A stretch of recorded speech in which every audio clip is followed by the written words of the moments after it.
Hello student, स्वागत है एक बार फिर से मेरे यूट्यूब चैनल में। आज जो क्वेश्चन है यानी साइकोलॉजी के कुछ क्वेश्चंस हैं। आज साइकोलॉजी के कुछ वाइवा टाइप क्वेश्चन हैं जो कि प्रैक्टिकल के समय एग्जाम में पूछे जाते हैं। ठीक है, जो पहला क्वेश्चन हम ले रहे हैं आज वो है blueprint. What is blueprint? Blueprint होता क्या है? यानी हम लोग एक स्ट्रक्चर बनाते हैं। जैसे मान लिया हमने कोई क्वेश्चन पेपर बनाया है, ठीक है। क्वेश्चन पेपर उसमें हम लोग क्या लिखते हैं? Very short long answer type, ठीक है।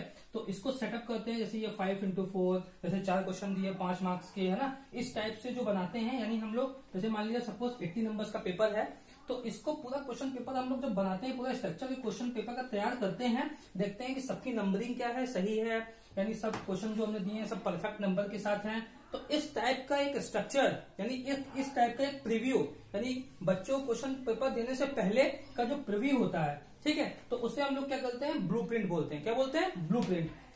तो जनरली जो ब्लूप्रिंट है, इसको जो डिस्कवर किया था 1842 में, यानी एक साइंटिस्ट थे सर जॉन हर्शल।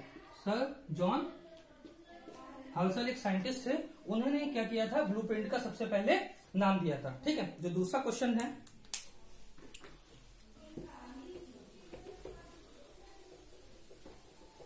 इसमें जो दूसरा क्वेश्चन है, व्हाट इज स्पेसिफिकेशन, यानी हम लोग कहते हैं डिफाइन स्पेसिफिकेशन। स्पेसिफिकेशन क्या होता है? नाम से ही पता चल रहा है स्पेसिफिकेशन, यानी कहने का मतलब ये है कि ये एक उस टाइप का प्रिडिक्शन है, यानी उस टाइप का सिचुएशन है जब बच्चा क्या करता है, उस चीज को फेस करता है, हैंडल करता है, यानी वाइवास के समय, ठीक है, थोड़ा सा नर्वसनेस फील करता है, ठीक है। तो जनरली ये सर एक साइंटिस्ट थे या साइकोलॉजिस्ट थे, कैटल, ठीक है।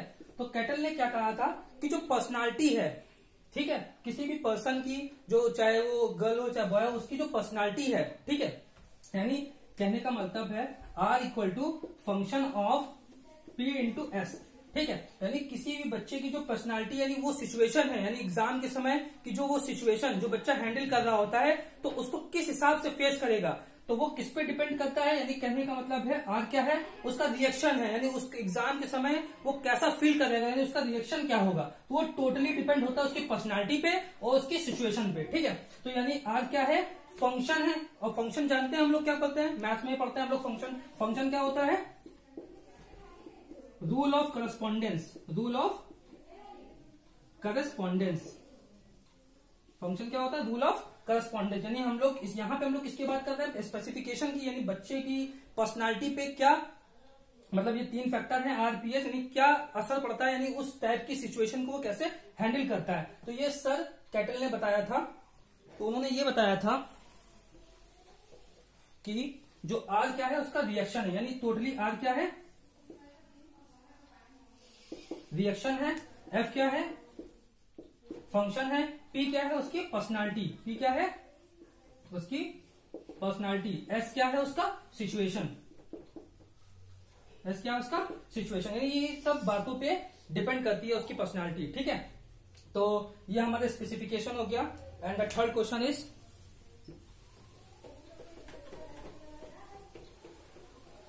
इसका जो थर्ड क्वेश्चन आता है, ये भी बहुत पूछा आता है। एक आता है define field trip. Field trip क्या होती है?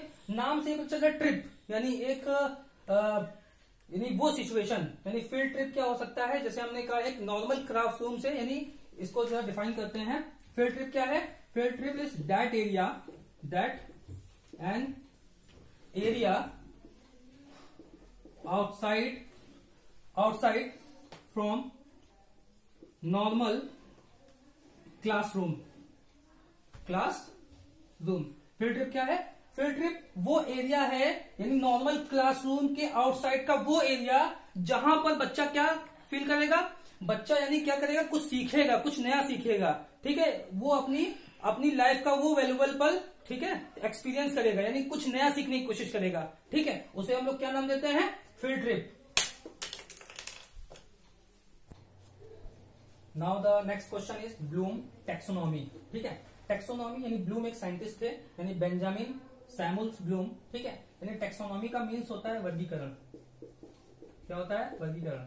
इन्होंने ये बताया था, पूरा स्टडी का जो पूरा फंडा दिया था वो ब्लूम्स, बेंजामिन सैमुअल ब्लूम्स ने दिया था 1956 में। ये अमेरिकन साइकोलॉजिस्ट है, ठीक है। तो इन्होंने एक बुक बनाई थी, यानी बुक एक इन्होंने राइट की थी, यानी उसका नाम था टेक्सोनॉमी ऑफ एजुकेशनल ऑब्जेक्टिव, ठीक है। तो इसमें इन्होंने बताया ये था कि जो स्टडी का जो लेवल होता है, हम लोग ये सब पढ़ रहे हैं यानी बच्चों की थिंकिंग के लिए। अब यहाँ पे क्या है, इसको उन्होंने क्या किया था, 3 चीजों में डिवाइड किया था। सबसे पहला जो था वो कॉग्निटिव था, कॉग्निटिव डोमेन था, ठीक है। और सेकंड क्या था इसका, अफेक्टिव डोमेन, अफेक्टिव डोमेन। और थर्ड क्या था इसका, साइकोमोटर, साइकोमोटर डोमेन। ये सब तो आप पढ़ते चले आए हैं, ठीक है। साइकोलॉजी का जो फर्स्ट पेपर है बीएड में, फर्स्ट सेमेस्टर में ये सब पढ़ा होगा आपने। तो कॉग्निटिव यानी जो संज्ञानात्मक, जो कि ब्रेन से रिलेटेड होता है, संज्ञानात्मक, ठीक है। और अफेक्टिव जो डोमेन होता है वो हमारा क्या होता है, भावात्मक, भावनात्मक, भावनात्मक। और ये जो होता है वो हमारा मनोशारीरिक से रिलेशन होता है इसका, मनो शारीरिक से, ठीक है। तो जनरली जो हमारा जो ब्लूम टेक्सोनॉमी है वो इस टाइप से, यानी उसको इस टाइप से क्या किया गया, डिफाइन किया गया। तो वो हमारे जो साइंटिस्ट थे यानी बेंजामिन सैमुअल ब्लूम ने ही सबसे पहले इसको बनाया था, यानी बताया था कि जो स्टार्टिंग में देखते ही हैं कि बच्चों को नकल वगैरह दी जाती है कि इतना इमला लिख के लाना, तो यानी उसको देख करके उसके मन के अंदर क्या चल रहा है, ठीक है। तो ये सब किसने सब बताया था, यानी ब्लूम साइंटिस्ट ने बताया था अपनी टेक्सोनॉमी में, जो बुक का नाम क्या था, टेक्सोनॉमी ऑफ एजुकेशनल ऑब्जेक्टिव, ठीक है।